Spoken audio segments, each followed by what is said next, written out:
This video falls under fair use. Fair use allows commentary, criticism, and reactions. What's up? Back with another one. Today I'm going to show you this clip of Joe reacting to the backlash of him saying that Cardi B's new song Imaginary Players was trash. Rule the World came out with Nas, Lauryn Hill. Curtis Blow had just made If I Rule the World, what? Was that 85, 86? I think 85. I think 85. It's not that separate. 90%, only a decade had passed and most people had we had no recollection outside of the music heads of that song. It's like the window's getting smaller and smaller for what people remember. Like, I don't even know if these kids today remember early Drake. Does it have something to do with how we're just consuming music today? Like, that's what I was going to ask y'all. I don't know the answer. I want to know what the music experts thought. A lot of it has been traditionally we were rap. I mean, rap has started off on sampling. Like, that's the genesis of rap, right? Whether it's Sugar Hill Gang taking the disco Chic. record, yeah, they took Chic, like a rip Chic. That's where rap has started from. What we've never experienced, and that I remember, is not paying homage to those who kind of came before you and created it. So even with the Cardi record, which is actually growing on me, is it? It's growing. It is. Everything sound good when you get your girl back. Yeah, that's true. You probably like outside too, huh? Yeah, it's growing on me. But on some level, I do want to hear someone having a conversation of this is Imaginary Players, and to move it back to Hov, so at least the conversation between the two can be like, oh. Well, in fairness, Imaginary Players went to like the Billboard charts after its release for the first time, and I do think also that's again rosy colored glasses. In hip hop, we would sample, not give a what record that was coming from. Like, it was eating samples. There were some people that were very respectful. There were some people just on some whatever record. It sounds cool. We put it in. And would get mad when they couldn't clear the sample because, like, nah, who the f you did not clear the like. So like that was that person's record. That hit in the 70s. We've never. I don't think we've. I got a beef about that too. Right, like since our last pod, I've seen a million headlines that say, TMZ included, Joe Budden bashes Cardi B song.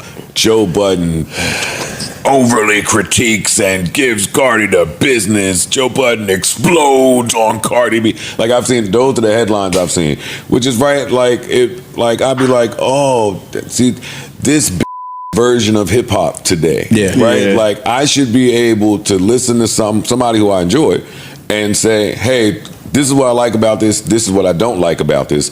Before the business of gossiping takes over the business of music and the art of loving music. That's what I hate. And then you turn that into, because I love Cardi B, now you turn that into, oh, he hates her. Mm-hmm. Right. And then that turns into something else. They got a whole list of people I hate, and it's like, dog, we got to stop being doing my job at this point. But that's where the time-space compression thing becomes interesting to me. Like, I was a music reviewer. That was my first sort of writing job. Really? I wrote for at the Blue Note Jazz. it was firstly Pop Matters. Cracker Barrel. Gregory Abbott. At Cracker Barrel. It's Gregory Porter's. Gregory Abbott. And no, but I reviewed hip hop albums. Did you have a pseudonym? Yeah, I did. Who was your pseudonym? I'm not gonna tell you, but I reviewed in my own name for Pop Matters, and I reviewed for like Source, XXL. I reviewed for all of them from like in the aughts. And the thing back then was we would get a record or we get an album in March, and we were hyped to get the record because no one else had it. Right. And it was a physical CD. Yeah, of course. And then we would listen to it for 2 months, and I had to write a review for over those 2 months. Or it was usually like a month or two. A month was more common on record labels. They were slow. And then we publish it, and then it would come out 2 months later. And so by the time it came out, the public had consumed the record. They knew that we had taken it seriously and sat with it. And the conversation was about the music. Whereas if I had put on the internet that day, the conversation would have been about, so-and-so trashes track 3, 4, 5, and 6. Or so-and-so says, and I think that's just how social media works. Like, there's no space for that. That's what I find frustrating, because what you said about the album and what you said about the album, or the single, and what I said about the single were all basically the same. Right. And none of it was trashing it. But also, too, that it didn't allow you to, because of the time between the opinion and kind of watching it settle, like, Outkast was slept on at the beginning. There was a lot of most of the things that came outside of New York before it became before New York or the East Coast understood it was always trash. It was always like West Coast music was trash prior to it, right? And until the game caught up. So the biggest problem is there's no incubator period anymore. It's like your opinion, and then it drops. And there's no incubator period for somebody to be like, hold on, let me kind of wait. But the opinion becomes the story and not the music. That's what I get frustrated from. The opinion is, you know, that's it's always been that. It's always been that way. Yes and no. It's always been that way. I don't feel like it's always been like Well, that. yeah, because y'all from the East Coast. When you outside of the East Coast, we've always felt like that. Yeah, Niggas trash Bone Thugs and Harmony when they first came out. Trash Nelly when it first came. Like he first came. See, but when you say, I don't identify when you say this because again, I've always been a music lover. And at a certain point, when I was in Queens ran it. So it wasn't nothing but Run DMC, L, Cool J. We didn't have to think about nobody. Rakim, it was New York. Yeah. Let me just jump in real quick. You can feel Joe's frustration here. He's clearly doubling down on what he said, even with all the heat coming his way.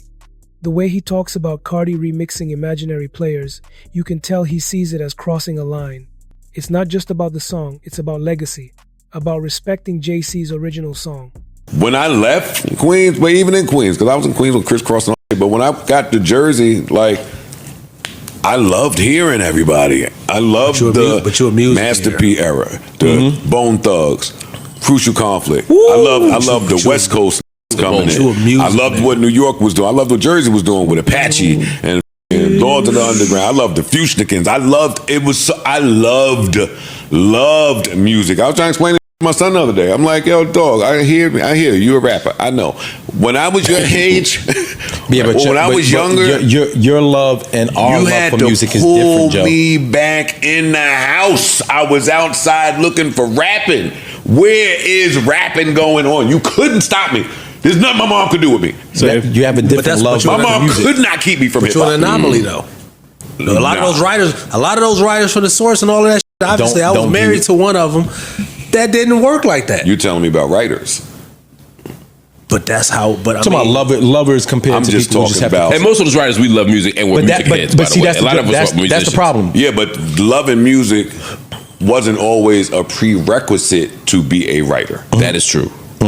Like we lucked out and just had movie about it. We lucked out and had Ralph McDaniels, or we lucked out with the people and the publications that you could tell loved this. When I went and copped the new episode of the new magazine Yo or whatever it was, Right Up, like Blaze. I could tell that whoever's doing this love hip hop. No, because y'all put the poster in there for me to take. Y'all telling me what's new that may not be like.